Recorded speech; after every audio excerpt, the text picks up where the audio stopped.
Hello everyone, welcome back to another video. Today I will show you how to check Snapchat volume not working.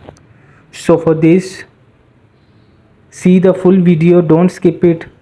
In this video you will get solution. So open the Snapchat and go on the top left corner of your avatar icon. So from here you will just go on the top right corner of settings. So from here you will see find a notification. So in there you will find a volume button.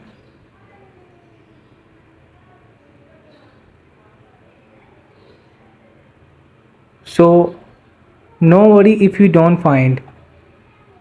So go back and click to in additional services permissions.